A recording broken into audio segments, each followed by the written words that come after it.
Eu te adoto se você curar meus filhos, disse o milionário rindo do menino de rua. O garoto apenas tocou as pernas de seus filhos e mudou o destino deles para sempre. Antes de começar, por favor, deixe o seu like, inscreva-se no canal e comente de onde você está assistindo a esta história. Miguel acordou no banco da praça, onde havia dormido na noite anterior. O sol começava a surgir no horizonte e o frio da madrugada ainda grudava em sua pele. Ele tinha 7 anos, mas parecia menor devido à sua magreza. Suas roupas estavam sujas e rasgadas em alguns pontos, e ele não se lembrava bem de quando havia começado a viver daquele jeito. Talvez sempre tivesse sido assim. Ele se levantou devagar e caminhou até uma torneira pública ali perto, lavando o rosto e bebendo um pouco de água. Tinha fome como sempre, mas não se desesperava. Algo dentro dele dizia que o dia traria o que fosse necessário. Miguel conversava com Deus o tempo todo como se ele estivesse ao seu lado. Não sabia rezar de forma tradicional, nem conhecia orações decoradas, mas falava do jeito que sabia. Bom dia, obrigado por mais um dia. Preciso de comida hoje se puder mandar, disse baixinho enquanto secava o rosto com a própria camisa. As ruas começavam a encher de gente, carros passavam velozes, buzinas tocavam e pessoas corriam para o trabalho. Miguel caminhava entre elas invisível para a maioria. Às vezes alguém desviava dele com nojo. Outras vezes simplesmente fingiam que ele não estava ali. Ele não se importava. Tinha uma certeza estranha de que estava protegido, de que havia um propósito para sua vida, mesmo sem entender qual era. Do outro lado da cidade, Renato Almeida acordou no quarto luxuoso de sua mansão. O despertador nem tinha tocado ainda, mas ele nunca conseguia dormir direito. Renato levantou-se, vestiu o roupão e foi até o banheiro. Olhou-se no espelho e viu um homem de 40 e poucos anos com fios grisalhos aparecendo nas têmporas. Os olhos pareciam cansados, vazios. Desceu as escadas e encontrou a casa silenciosa. Márcia, sua esposa, provavelmente ainda estava dormindo por causa dos remédios que tomava todas as noites. Lucas e Laura deviam estar acordando naquele momento, começando mais um dia dependendo de muletas para se locomover. Renato sentiu o peso familiar no peito, aquele aperto que aparecia toda vez que pensava no acidente. 3 anos atrás ele estava dirigindo com as crianças no banco de trás. Discutia ao telefone sobre um negócio importante, irritado, acelerando mais do que devia. Não viu o caminhão que avançou o sinal. O impacto foi violento. Renato saiu ileso, protegido pelo airbag, mas Lucas e Laura, sentados atrás, sofreram o maior impacto. Os médicos disseram que tiveram sorte de sobreviver, mas os nervos das pernas ficaram gravemente danificados. Desde então, Renato gastou fortunas tentando reverter o diagnóstico. Levou os gêmeos aos melhores especialistas do mundo, experimentou tratamentos experimentais e investiu milhões em pesquisas. Nada funcionou. O veredito era sempre o mesmo dano irreversível. As crianças nunca mais andariam normalmente. Márcia não suportou a culpa que Renato carregava e que ele nunca admitia em voz alta. Ela também se culpava por ter deixado que ele dirigisse naquele dia, sabendo como ele ficava quando estava nervoso com o trabalho. A depressão a consumiu e os remédios se tornaram sua única forma de aguentar a realidade. O casamento esfriou até virar apenas uma convivência formal. Sebastião chegou pontualmente às 8 da manhã para buscar Renato. Era o motorista da família há mais de 10 anos, um homem de 50 anos, cabelos grisalhos, sempre educado e discreto. Ele tinha uma fé inabalável em Deus, frequentava a igreja 3 vezes por semana e carregava sempre uma pequena Bíblia no bolso. Bom dia, seu Renato, cumprimentou Sebastião quando o patrão entrou no carro. Bom dia, Sebastião, vamos direto para o escritório. O trânsito estava pesado como sempre. Renato mexia no celular respondendo mensagens, ignorando o mundo lá fora. Sebastião dirigia em silêncio, respeitando o humor do patrão. Pararam em um sinal vermelho perto do centro. Foi quando Miguel apareceu. O menino se aproximou do vidro do lado de Renato, batendo levemente. Tinha as mãos sujas, os pés descalços, mas os olhos brilhavam com uma luz estranha. Renato fez um gesto de negação com a mão, irritado, sem nem olhar direito para ele. Miguel insistiu agora, batendo no vidro do motorista. Sebastião abriu a janela. "O que você precisa, filho?" perguntou. "Estou com fome. Tem alguma coisa para comer?" Sebastião olhou para o banco ao lado, onde tinha colocado um sanduíche que a esposa havia preparado para o seu almoço. Sem pensar duas vezes, pegou o embrulho e entregou ao menino. "Toma, filho. Deus abençoe você." Miguel pegou o sanduíche com as duas mãos, agradeceu com um sorriso e então olhou diretamente para Renato através do vidro. Seus olhos encontraram os olhos do empresário e algo estranho aconteceu. Renato sentiu um arrepio, uma sensação de que aquele menino conseguia ver através dele, enxergar coisas que ninguém mais via. "Seus filhos vão ficar bem", disse Miguel a voz baixa, mas clara, o suficiente para que Renato ouvisse através do vidro fechado. Renato franziu a testa confuso e irritado. Como aquele moleque sabia sobre seus filhos? Será que Sebastião tinha falado algo? "Anda logo, Sebastião, o sinal já abriu", ordenou rispidamente. O motorista obedeceu e o carro seguiu em frente. Renato olhou pelo retrovisor e viu Miguel parado no meio-fio acenando. Aquilo o incomodou profundamente. "Você falou para aquele menino sobre Lucas e Laura?" perguntou Renato de forma acusatória. "Não, seu Renato. Nunca falo sobre a família com ninguém. O senhor sabe disso." "Então como ele sabia que eu tenho filhos?" Sebastião pensou por um momento. Às vezes Deus fala através das crianças, seu Renato, principalmente as mais inocentes. Renato bufou. "Não começa com essas histórias, Sebastião. Aquele moleque deve ter me visto em alguma reportagem ou foto de revista. Só isso." Mas mesmo assim, Renato não conseguiu tirar o menino da cabeça durante todo o dia. Aqueles olhos, aquele sorriso sereno, aquela frase. Como ele podia ter dito aquilo com tanta certeza? Nos dias seguintes, coisas estranhas começaram a acontecer. Renato jurava que via Miguel em diferentes lugares. Uma vez, quando saía de um restaurante caro depois de um almoço de negócios, viu o menino do outro lado da rua observando-o. Outra vez, quando voltava para casa à noite, passou por uma praça e lá estava ele dormindo em um banco. E de novo, numa manhã de sábado, quando levou os gêmeos para uma consulta médica, Miguel estava sentado na calçada, em frente ao hospital. "Estou sendo seguido", disse Renato para Sebastião, já irritado com a situação. "Aquele menino está em todo lugar." "Talvez ele só viva nas ruas por aqui, seu Renato. Não acho que esteja seguindo o senhor de propósito." "Claro que está. Deve estar planejando algum tipo de golpe. Esses meninos de rua são espertos, sabem identificar pessoas com dinheiro." Sebastião balançou a cabeça. "Com todo respeito, patrão, mas aquele menino não tem cara de estar planejando nada. Ele só parece uma criança perdida que precisa de ajuda." "Você é ingênuo demais, Sebastião. Todo mundo quer alguma coisa nessa vida. Ninguém faz nada sem interesse." "Que o senhor realmente acredita nisso?" Renato não respondeu, mas a pergunta ficou ecoando em sua mente. Em casa as coisas não iam melhor. Márcia passava os dias trancada no quarto, saindo apenas para as refeições, sempre com aquele olhar distante de quem estava sob efeito de medicamentos. Lucas e Laura tentavam manter uma rotina normal, estudavam com professores particulares, faziam fisioterapia, mas a tristeza era visível. Eles tinham 10 anos e mal se lembravam como era correr, pular, brincar como crianças normais. Helena, a irmã mais nova de Renato, visitava a casa com frequência. Tinha 35 anos, era divorciada e trabalhava em uma das empresas da família, mas sempre achou que merecia mais. Invejava o irmão desde criança quando ele herdou a maior parte dos negócios do pai. Agora, com os problemas que ele enfrentava, ela via uma oportunidade. "Você não está bem, Renato", disse ela durante um jantar em família. "Está tomando decisões erradas nos negócios, afastando investidores, perdendo contratos importantes." "Estou fazendo o que precisa ser feito", respondeu ele seco. "Não, você está afundando a empresa por causa dos seus problemas pessoais. Talvez seja a hora de você tirar uma licença, descansar um pouco. Eu posso assumir temporariamente apenas até você se recuperar." Renato olhou para a irmã com desconfiança.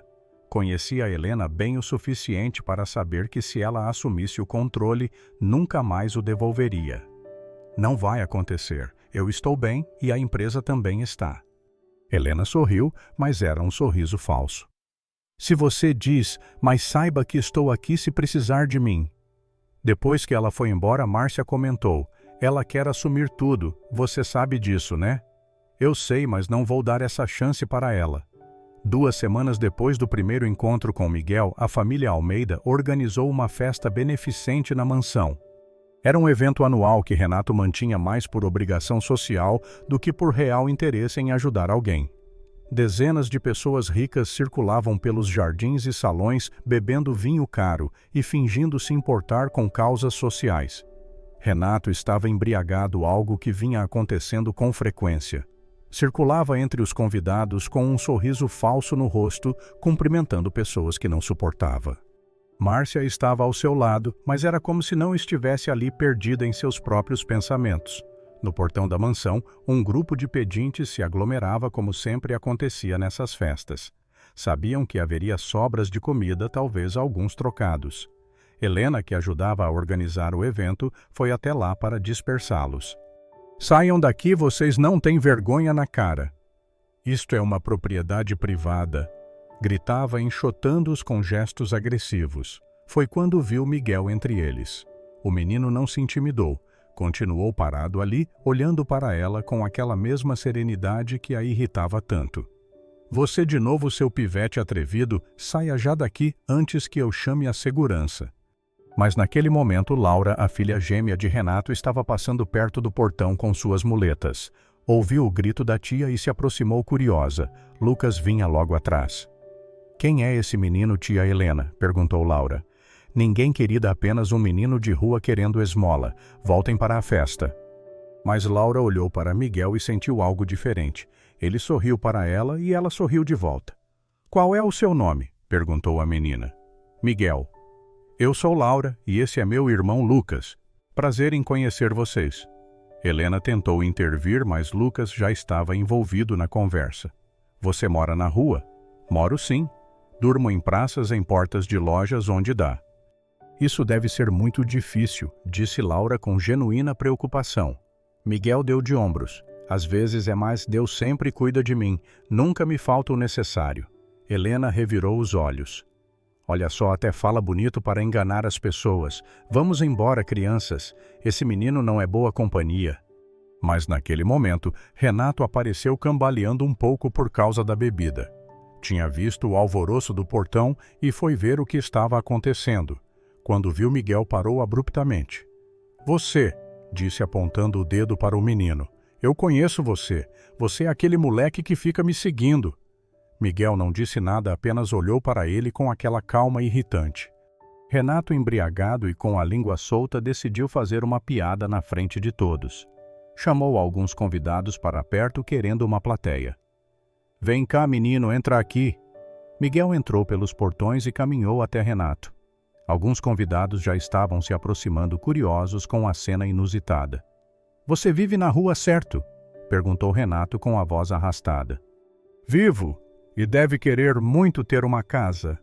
Comida, todo dia uma cama de verdade, não é? Miguel não respondeu de imediato, apenas continuou olhando para ele. Então disse, seria bom, mas não é por isso que estou aqui. Ah, não. Então por que está aqui? Eu não sei explicar, só sei que precisava estar. Renato deu uma risada alta e alguns convidados riram juntos sem entender direito o que estava acontecendo. Helena observava tudo com um sorriso maldoso nos lábios, já imaginando formas de usar aquela situação contra o irmão depois.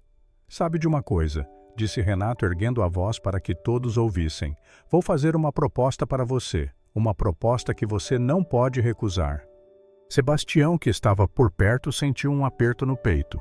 Conhecia o patrão bem o suficiente para saber que nada de bom viria daquilo. Se você curar meus filhos, eu te adoto, anunciou Renato, abrindo os braços teatralmente.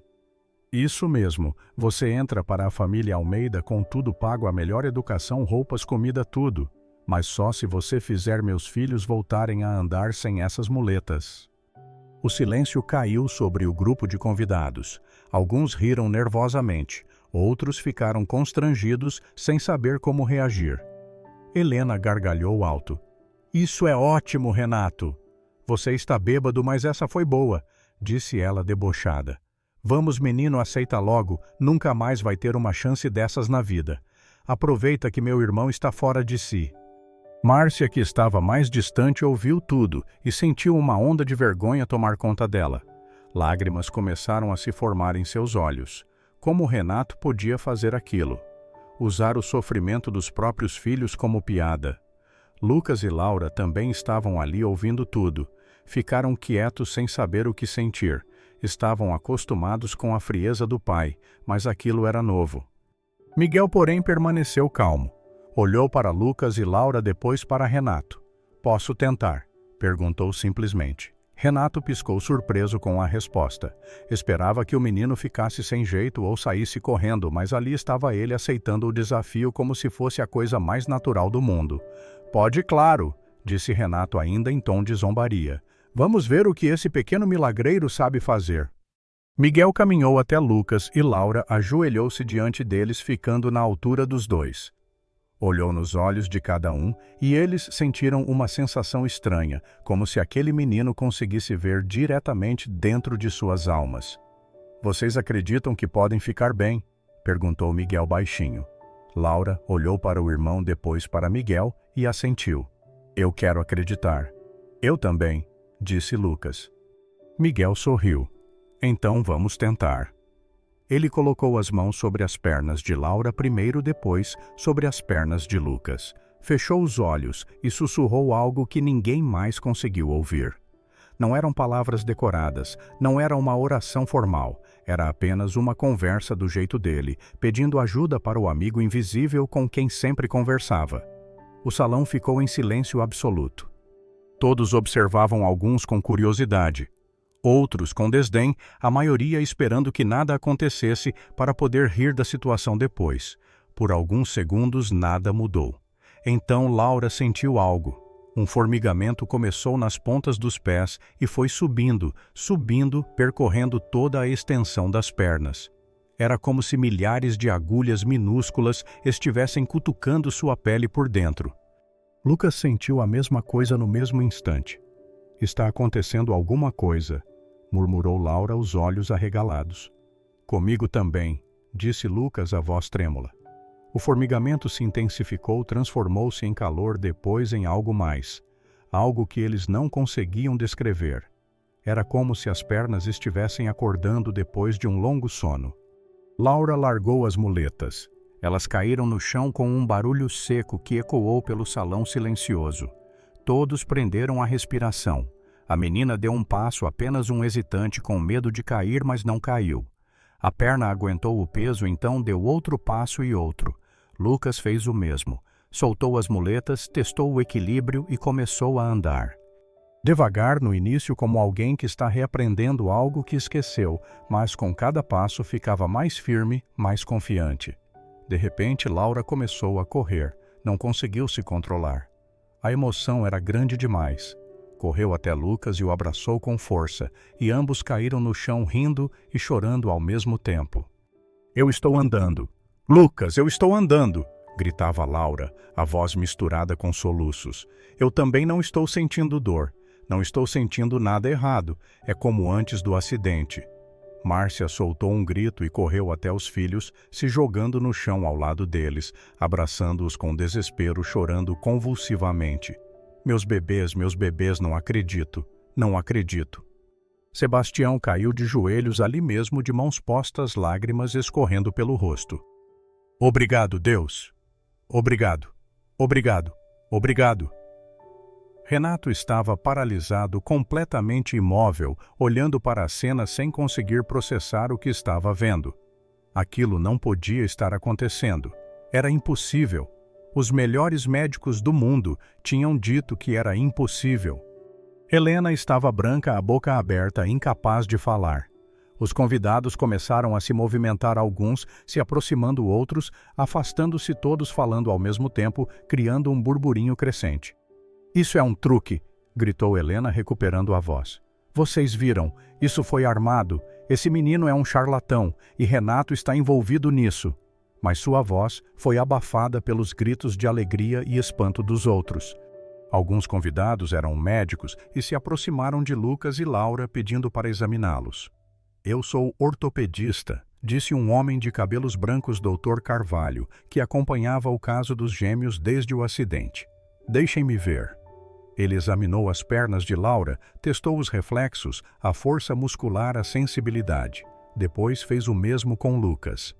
Sua expressão mudou de ceticismo para perplexidade. Não há explicação médica para isso, disse ele, a voz trêmula. Os nervos estavam danificados. Eu vi os exames, mas agora está tudo funcionando. É impossível, mas está acontecendo. Outro médico, um neurologista chamado Dr. Prado, também examinou as crianças. É verdade, não consigo explicar. Os nervos se regeneraram completamente, algo que não acontece em casos como esse. Isso é extraordinário. Renato finalmente se moveu. Caminhou lentamente até Miguel, que permanecia no mesmo lugar, observando tudo com aquela serenidade perturbadora. — O que você fez? Perguntou Renato a voz baixa, quase inaudível. Eu não fiz nada, só pedi ajuda. Para quem? Miguel apontou para cima. Para ele. Renato olhou para onde o menino apontava, depois olhou de volta para ele. A cabeça doía, o mundo girava. E não era só por causa da bebida. Tudo no que acreditava, tudo o que achava que sabia sobre o mundo estava sendo questionado naquele momento. Você disse que ia me adotar se eu curasse seus filhos, disse Miguel calmamente. Ainda vai cumprir. Renato sentiu todas as pessoas olhando para ele esperando sua resposta. Helena estava nervosa, percebendo que algo estava saindo do controle. Márcia olhava para o marido com uma expressão suplicante, implorando silenciosamente para que ele fizesse a coisa certa. Lucas e Laura observavam esperançosos. Eu cumpro minhas promessas, disse Renato, mesmo que algo dentro dele gritasse para recuar para encontrar uma forma de escapar daquilo. Vou iniciar o processo de adoção. Helena explodiu. Você enlouqueceu de vez. Não pode adotar um menino de rua, assim do nada. Isso vai arruinar sua reputação, arruinar os negócios. Não me importo, respondeu Renato, surpreendendo a si mesmo com a firmeza na voz. Você vai se arrepender disso, ameaçou Helena, os olhos estreitos. Vou provar que você não está em condições de tomar decisões. Vou conseguir que um juiz declare você incapaz. Tenta. Vamos ver quem vai se arrepender no final. Helena saiu da festa enfurecida, batendo a porta do carro com força ao ir embora. Alguns convidados a seguiram desconfortáveis com toda a situação, mas muitos ficaram querendo ver como aquilo terminaria, querendo entender o que tinha acontecido. Naquela noite, depois que todos foram embora, a família Almeida se reuniu na sala. Lucas e Laura não se separavam de Miguel, segurando suas mãos, recusando-se a deixá-lo ir embora. Márcia preparou comida para o menino, que comeu devagar, saboreando cada garfada como se fosse a melhor refeição do mundo. Você vai ficar aqui hoje, disse Márcia carinhosa. Não pode voltar para a rua, vamos preparar um quarto para você. Miguel agradeceu com um sorriso. Renato observava tudo de longe, ainda tentando processar os eventos do dia. Sebastião havia ficado também ajudando a cuidar do menino, sentindo que sua presença era necessária. Seu Renato, disse o motorista, o senhor viu o que eu vi. Vi, mas não sei o que vi. Foi um milagre. Não acredito em milagres, Sebastião. Então, como explica o que aconteceu? Renato não tinha resposta. Subiu para o quarto sem dizer mais nada. Trancou-se lá e ficou olhando pela janela por horas, vendo a noite avançar, tentando colocar ordem nos pensamentos. Nos dias seguintes, a notícia do que aconteceu na festa se espalhou.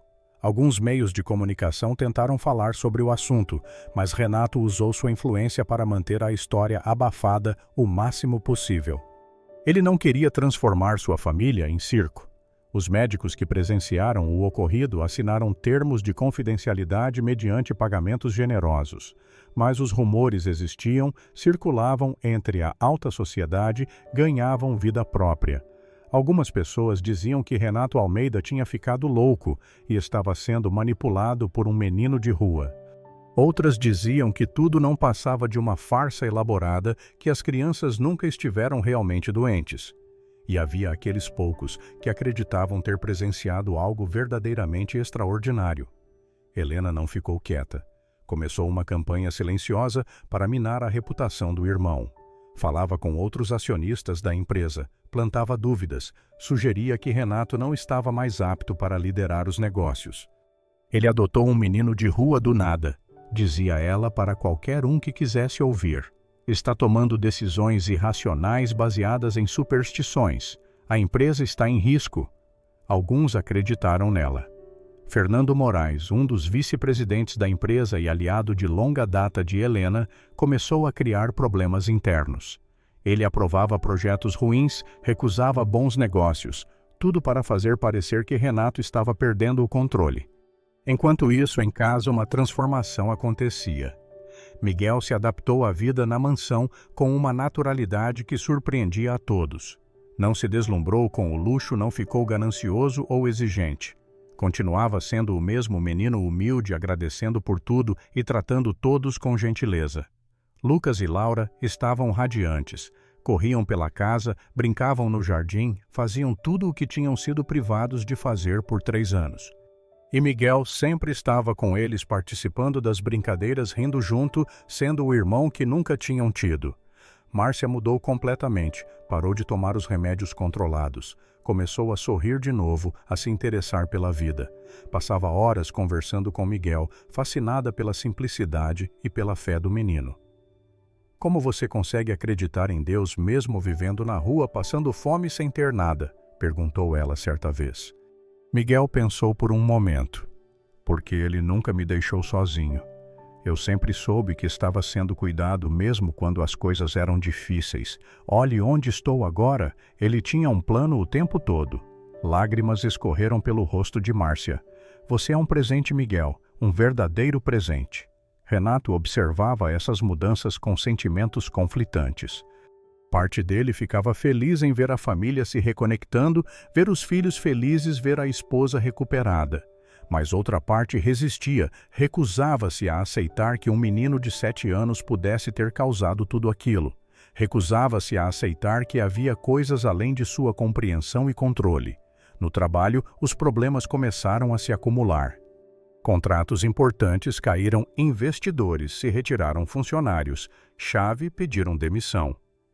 Renato percebia a mão de Helena por trás de tudo, mas não conseguia provar. Ela está destruindo tudo o que construímos, disse Renato para Sebastião durante uma viagem ao escritório. O senhor precisa agir antes que seja tarde demais. Estou tentando, mas ela tem aliados poderosos. Fernando Moraes, por exemplo, ele está com ela. E o senhor tem aliados também, patrão. Tem pessoas leais que trabalham com o senhor há anos. Renato assentiu pensativo. Precisava começar a contra-atacar, mas estava cansado mentalmente, exausto. Os eventos das últimas semanas o tinham abalado mais do que gostaria de admitir. Em casa, Miguel enfrentava seus próprios desafios. A família Almeida frequentava eventos sociais, jantares, clubes exclusivos. E em muitos desses lugares, Miguel era tratado com desprezo velado ou aberto. Em um jantar na casa de um importante empresário, uma mulher de joias reluzentes olhou para Miguel com um nojo mal disfarçado.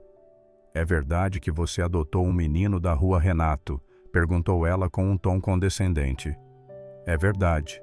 Que corajoso ou imprudente, dependendo do ponto de vista. Ele é meu filho agora e espero que todos o tratem como tal. A mulher deu um risinho.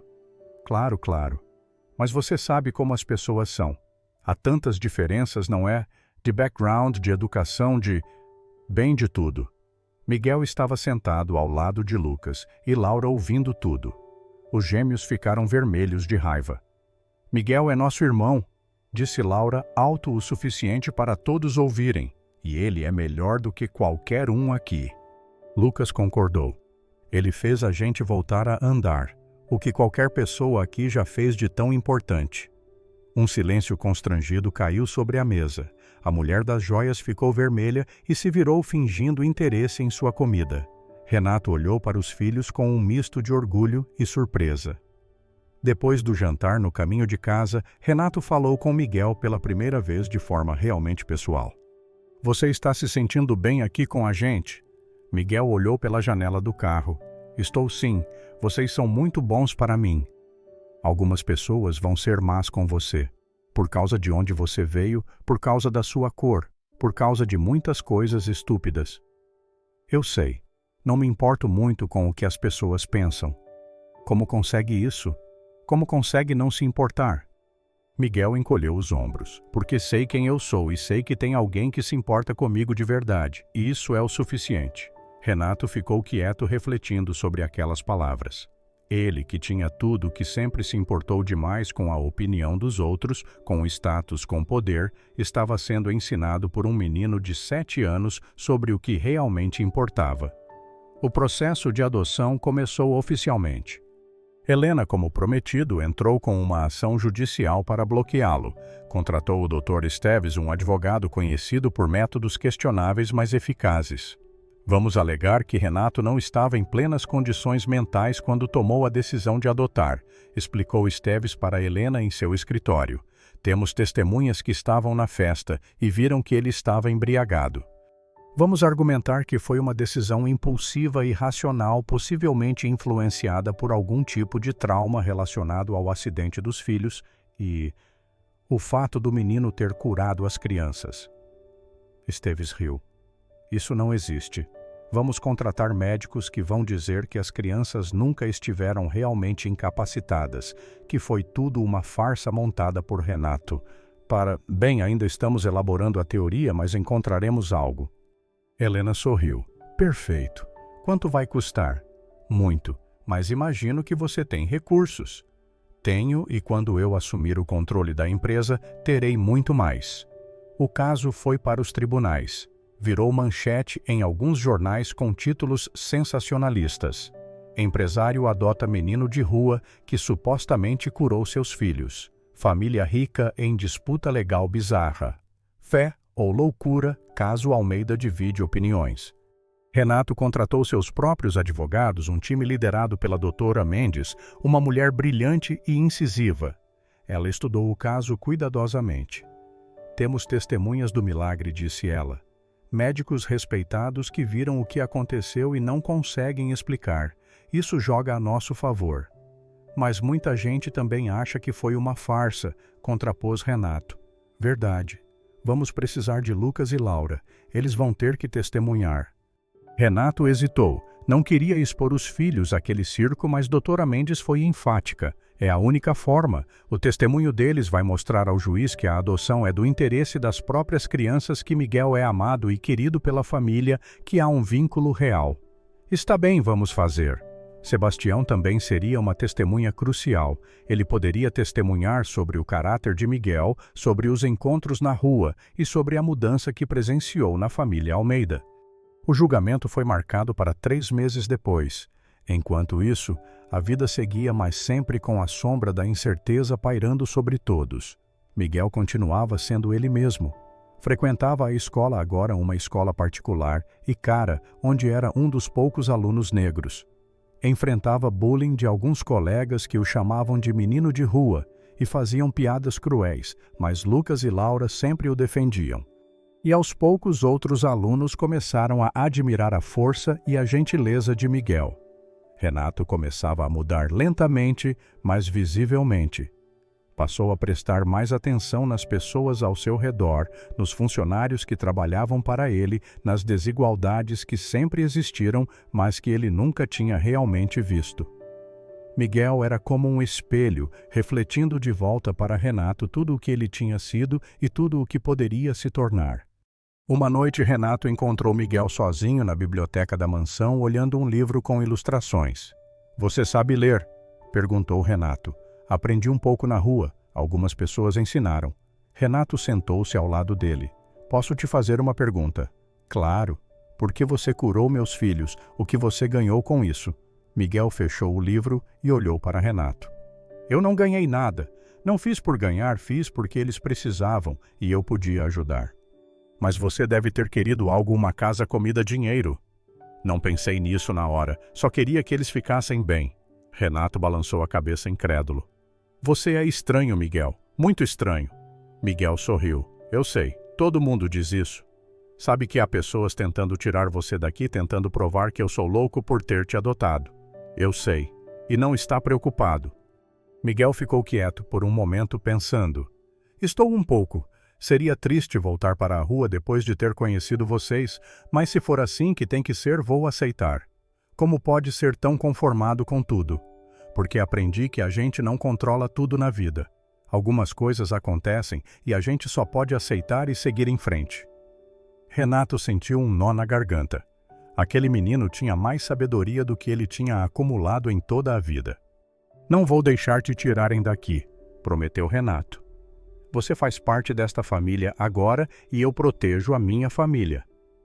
Miguel sorriu e pela primeira vez Renato sorriu de volta genuinamente. Os meses passaram e o dia do julgamento chegou. O tribunal estava lotado. Helena estava lá com seu advogado confiante. Renato estava com sua equipe legal tenso. Márcia segurava a mão de Miguel, que estava calmo como sempre. Lucas e Laura estavam nervosos, mas determinados.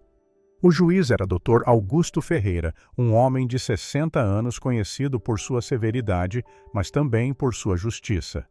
Ele ouviu os argumentos de ambos os lados com atenção. Dr. Esteves, o advogado de Helena, começou seu argumento. Meritíssimo, estamos aqui porque um homem, em um momento de fraqueza e irracionalidade, tomou uma decisão que não apenas afeta a sua própria vida, mas a vida de uma criança vulnerável. Renato Almeida estava embriagado na noite em que decidiu adotar o menor Miguel. Testemunhas confirmam isso. Ele fez uma promessa absurda baseada em um suposto milagre que ninguém pode confirmar realmente ter acontecido. Os médicos presentes confirmaram, interrompeu doutora Mendes. Médicos que foram pagos para assinar termos de confidencialidade e que tinham interesse em manter boas relações com um cliente rico, rebateu Esteves. Além disso, queremos apresentar a tese de que o Sr. Almeida está sofrendo de estresse pós-traumático não tratado desde o acidente de seus filhos há 3 anos. Isso afetou seu julgamento. Ele não está apto para tomar decisões tão importantes. Essa é uma acusação séria, disse o juiz.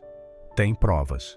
Temos depoimentos de funcionários e de familiares que notaram mudanças no comportamento do Sr. Almeida.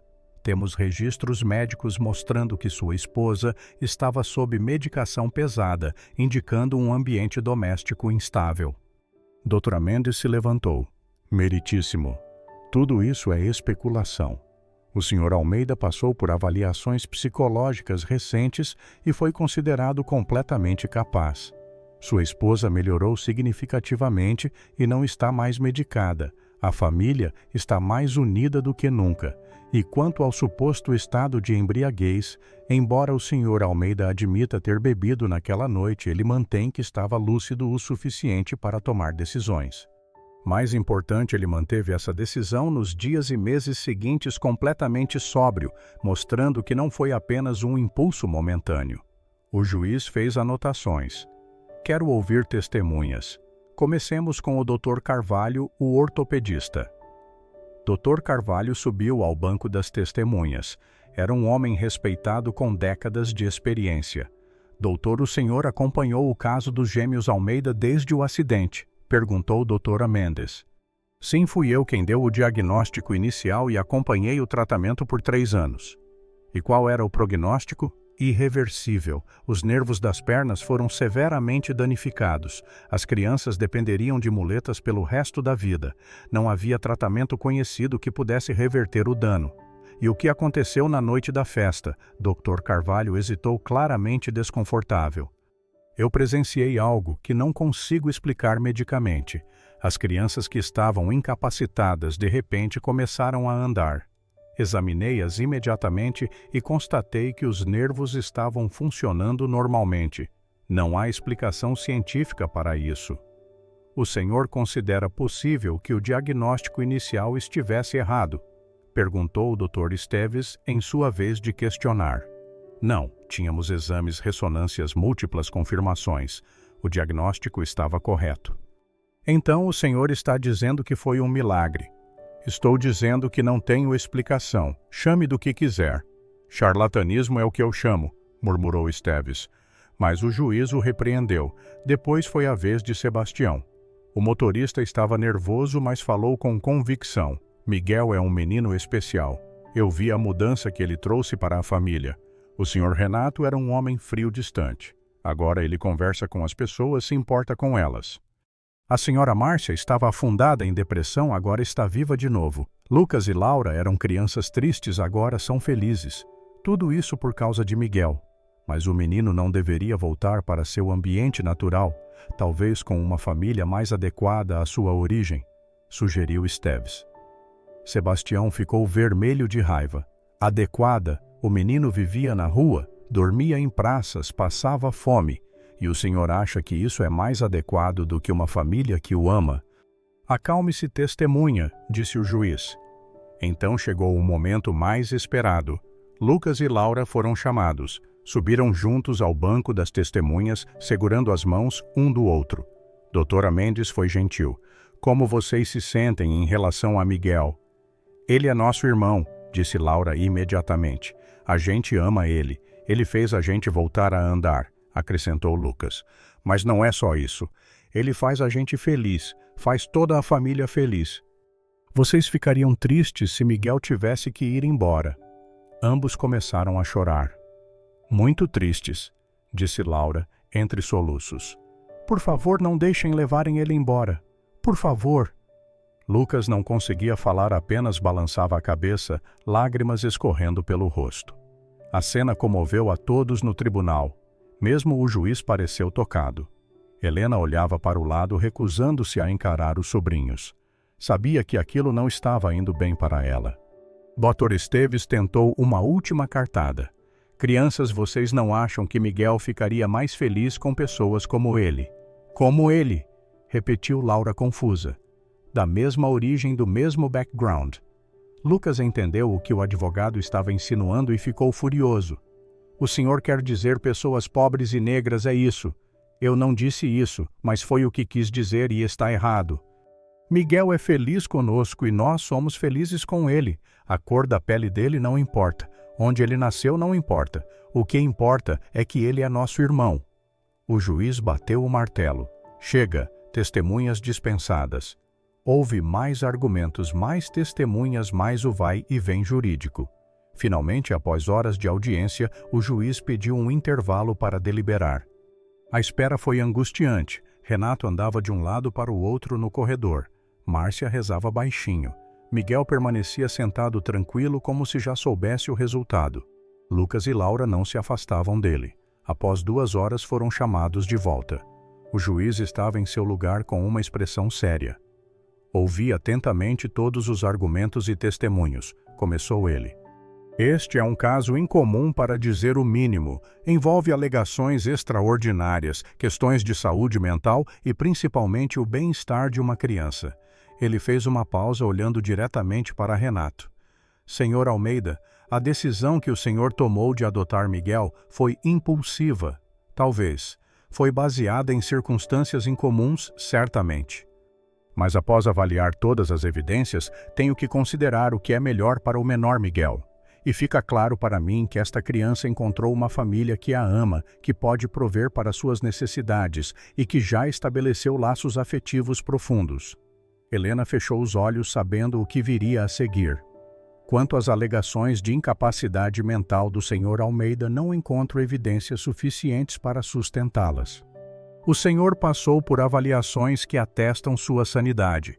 Sua família está claramente mais unida e saudável do que antes, e as próprias crianças expressaram de forma comovente seu desejo de manter Miguel como parte da família. O juiz bateu o martelo. Portanto, a adoção é aprovada e oficializada. Miguel é agora legalmente filho de Renato e Márcia Almeida, caso encerrado. O tribunal explodiu em reações. Lucas e Laura pularam e abraçaram Miguel com força. Márcia chorou de alegria.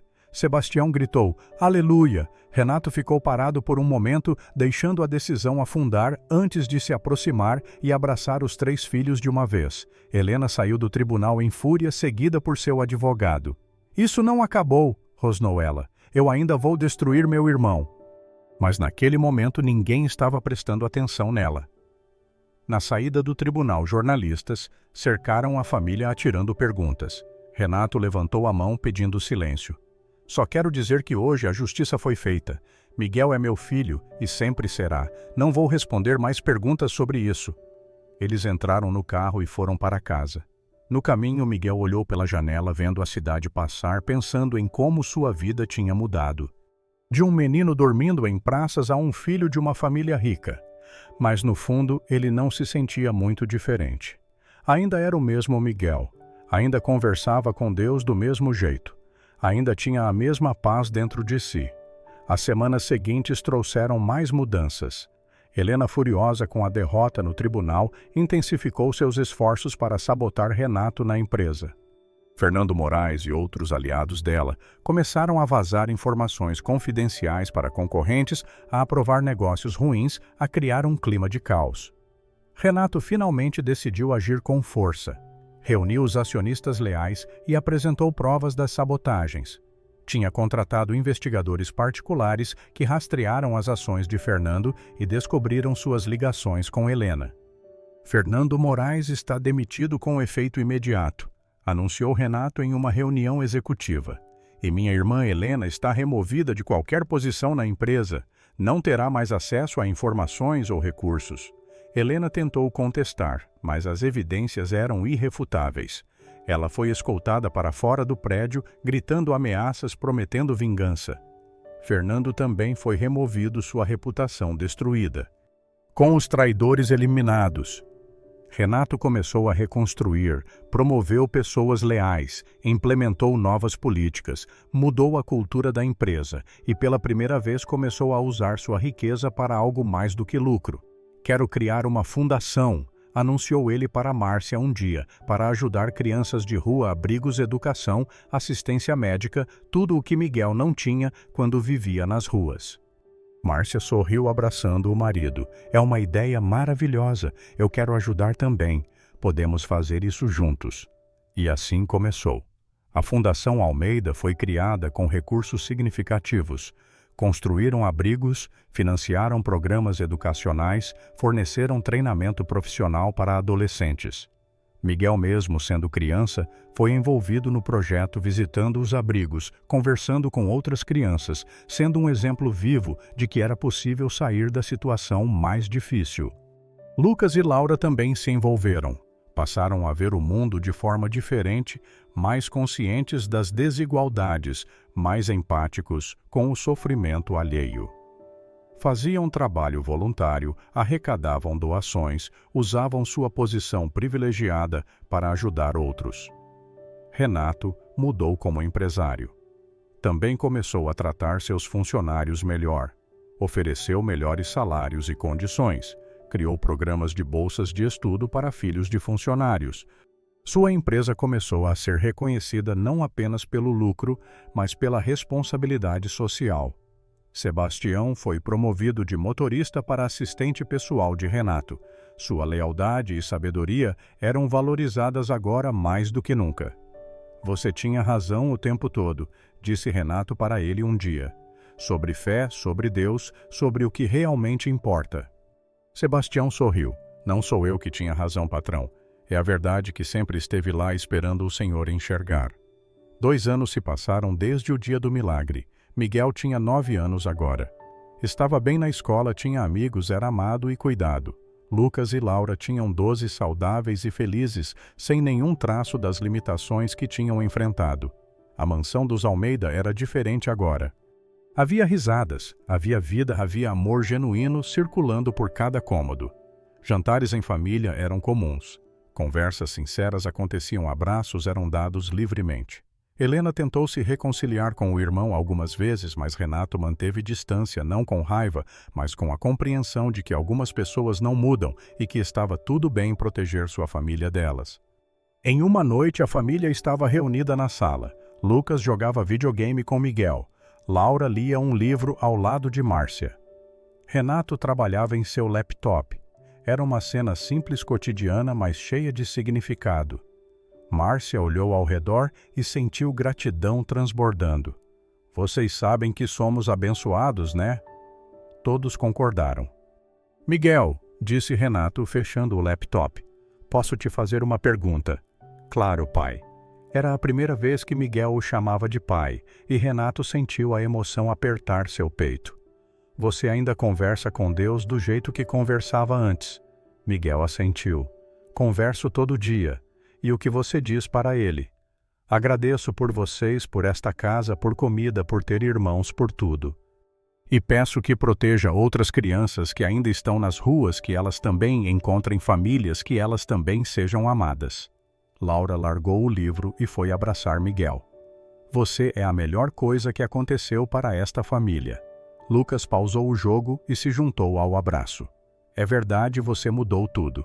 Márcia e Renato também se levantaram e envolveram os 3 filhos em um abraço coletivo. Ficaram assim por um longo momento em silêncio, apenas sentindo a conexão entre eles. Quando se separaram, Renato tinha lágrimas nos olhos. Eu era um homem perdido. Tinha tudo e não tinha nada. Estava vazio por dentro, vivendo uma vida sem significado. E então você apareceu, um menino de 7 anos que vivia na rua e me mostrou o que realmente importa. Eu não fiz nada de especial, disse Miguel modestamente. Fez sim. Você nos deu de volta a capacidade de amar, de sentir, de viver. Nos mostrou que milagres existem, que há mais no mundo do que podemos ver ou explicar. Nos ensinou sobre fé verdadeira. Miguel sorriu. Então estamos iguais, porque vocês me deram uma família, um lar, amor. Me deram tudo o que eu precisava. Não, corrigiu Renato. Você já tinha tudo dentro de você, a paz, a fé, a bondade. Nós apenas demos o ambiente para isso florescer ainda mais. Naquela noite, cada um foi para seu quarto com o coração cheio. Miguel deitou em sua cama confortável, no quarto que tinha decorado com pôsteres e brinquedos, e olhou para o teto. Conversou com Deus como sempre fazia antes de dormir. Obrigado por tudo, por esta família, por estes pais, por estes irmãos. Eu sei que tinha um propósito quando estava na rua mesmo sem entender qual era, e agora sei que era chegar até aqui, ajudar estas pessoas e ser ajudado por elas. Continue cuidando das outras crianças que ainda estão lá fora, e se precisar de mim para alguma coisa, eu estou aqui. Fechou os olhos e dormiu profundamente com um sorriso no rosto. No quarto ao lado, Lucas e Laura conversavam antes de dormir. Você acha que o que aconteceu com a gente foi mesmo um milagre? Perguntou Lucas. Acho não tem outra explicação. Os médicos disseram que era impossível e aconteceu. E você acha que Miguel é tipo especial, tipo enviado? Laura pensou. Acho que ele é especial, mas não sei se foi enviado ou se é uma pessoa muito boa que tem uma conexão forte com Deus. No final não importa. O que importa é que ele está aqui e nossas vidas são melhores por causa disso. Verdade, eu amo ele. Eu também. No quarto principal, Renato e Márcia se preparavam para dormir. Você é feliz? Perguntou Renato para a esposa. Muito mais do que fui em anos. E você? Eu também. Sabe, eu sempre achei que felicidade vinha de conquistas de dinheiro, de poder, mas estava errado. Vem disso aqui, desta família, deste amor. Márcia beijou o marido. Você mudou muito, Renato. Se tornou um homem melhor. Foi Miguel. Ele foi o catalisador para tudo. Um menino de 7 anos me ensinou mais sobre a vida do que todas as minhas experiências anteriores. E agora vamos ajudar outras crianças como ele. Com a fundação podemos fazer diferença real. Sim, é o mínimo que podemos fazer. Eles dormiram abraçados, algo que não faziam há anos. Os anos continuaram passando. A Fundação Almeida cresceu, ajudou centenas de crianças, mudou vidas. Miguel cresceu, tornou-se um adolescente equilibrado e maduro, nunca esquecendo suas raízes, sempre humilde. Lucas e Laura se tornaram jovens conscientes e compassivos, dedicados a causas sociais.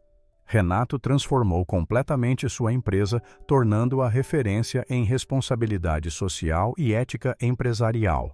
Márcia liderou vários projetos humanitários, encontrando propósito e realização. Sebastião continuou ao lado da família, testemunhando todas as transformações, agradecendo a Deus todos os dias pela jornada que tinha presenciado. Helena nunca se reconciliou completamente com o irmão, mas eventualmente encontrou seu próprio caminho longe da família, construindo uma vida independente, talvez um pouco mais sábia, mas ainda carregando suas ambições.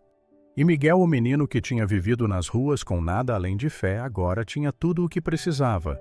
Mas o mais importante, ele tinha dado muito mais do que recebeu. Tinha mudado, uma família inteira, tinha inspirado mudanças que afetaram centenas de outras pessoas, tinha sido o instrumento de algo maior do que ele mesmo. Nunca se vangloriou disso, nunca se achou especial ou superior. Continuava sendo o mesmo Miguel humilde e agradecido, cheio de fé. E essa era exatamente a razão pela qual tinha sido escolhido para aquele papel. Em um dia comum, 10 anos após o milagre, a família estava reunida novamente. Miguel tinha 17 anos, agora prestes a entrar na universidade. Lucas e Laura tinham 20 saudáveis e bem-sucedidos. Renato e Márcia estavam mais velhos, cabelos mais grisalhos, mas olhos mais vivos do que nunca. "Lembram do dia que nos conhecemos?" perguntou Miguel. De repente todos lembravam. "Eu estava pedindo comida em um sinal. Sebastião me deu um sanduíche e eu olhei para você, pai, e soube que nossos caminhos iam se cruzar de forma importante. Não sabia como, mas sabia." "Como você sabia?" perguntou Renato. Miguel deu de ombros. Só sabia. Era uma certeza que vinha de dentro do mesmo lugar de onde vinha a minha fé quando estava na rua. "E você tem medo do futuro?" perguntou Márcia. "Da universidade, da vida adulta, de tudo que vem pela frente." "Não, porque sei que vou estar bem. Não sei como sei, mas sei da mesma forma que sempre soube que não estava sozinho mesmo quando dormia em praças." "Essa fé sua é impressionante", disse Laura. "Não é só minha, vocês também têm. Aprenderam a ter e isso é ainda mais bonito." Renato olhou para o filho adotivo com um orgulho imenso. Aquele menino tinha entrado em sua vida de forma inesperada, tinha virado tudo de cabeça para baixo, tinha desafiado tudo o que ele achava que sabia. E no processo tinha salvado não apenas Lucas e Laura de suas limitações físicas, mas tinha salvado toda a família de suas limitações emocionais e espirituais. "Miguel, obrigado", disse Renato simplesmente. "Por quê?" "Por tudo, por ter entrado em nossas vidas, por ter nos mudado, por ter nos ensinado a viver de verdade." Miguel sorriu, aquele sorriso tranquilo que nunca tinha mudado. "Não precisa agradecer. Vocês fizeram o mesmo por mim. Me deram um lar, uma família, amor. Fizeram de um menino de rua um filho. Não há agradecimento maior do que isso." "Somos uma família de verdade agora", disse Lucas. "Não por sangue, mas por escolha. E isso é ainda mais forte." Todos concordaram. Naquela noite, quando todos foram dormir, Miguel fez sua conversa diária com Deus, como sempre fazia. "Obrigado por tudo que me deu, pela família, pelo lar, pelas oportunidades. Obrigado por ter usado uma criança de rua para fazer algo tão grande. Eu não sei por que fui escolhido, mas sou grato e prometo nunca esquecer de onde vim, nunca perder a humildade, nunca parar de ajudar outros que ainda estão onde eu estava. Cuida de todos nós. Amém." E assim a história de Miguel Almeida, não mais Miguel o menino de rua, mas Miguel Almeida filho e irmão catalisador de mudanças, continuou não com fanfarras ou holofotes, mas com a simplicidade de uma vida bem vivida, cheia de amor, propósito e fé inabalável. O milagre que ele tinha realizado naquele dia na mansão não foi apenas físico, foi emocional, foi espiritual, foi transformador. Ele não apenas fez 2 crianças voltarem a andar, ele fez uma família inteira voltar a viver. E essa era a verdadeira mágica, o verdadeiro milagre, não o inexplicável, mas o profundamente humano, a capacidade de mudança, de redenção de amor, superando todas as barreiras de classe, cor e origem. Miguel nunca teve dúvidas sobre seu lugar no mundo. Quando tinha 5 anos dormindo em praças, sabia que tinha um propósito. E agora, aos 17, sabendo que tinha cumprido esse propósito e continuaria cumprindo outros, tinha a mesma certeza. A família Almeida era um testemunho vivo de que transformações são possíveis, de que pessoas podem mudar, de que o amor pode quebrar até as barreiras mais sólidas. E tudo começou com um menino humilde, uma promessa bêbada e um toque que desafiou a lógica, mas confirmou a fé. Renato olhou pela janela do quarto naquela noite, vendo as estrelas no céu, e pela primeira vez em sua vida adulta sussurrou uma oração. Não sabia as palavras certas, não conhecia os rituais apropriados, mas falou do coração. Se você está aí, obrigado por Miguel. Obrigado por ter me dado uma segunda chance. Obrigado por ter mostrado que há mais na vida do que eu pensava. Vou tentar ser um homem melhor, um pai melhor, uma pessoa melhor, e vou tentar ajudar outros como você me ajudou. Não houve resposta audível, nem sinal visível, mas Renato sentiu uma paz descer sobre ele, uma certeza silenciosa de que tinha sido ouvido. E com essa paz ele dormiu. A família Almeida estava completa. Não perfeita, famílias nunca são, mas completa, unida, transformada, vivendo com propósito. E tudo porque um menino de 7 anos com fé inabalável entrou em suas vidas e mostrou que milagres, quando acontecem, não mudam apenas o exterior.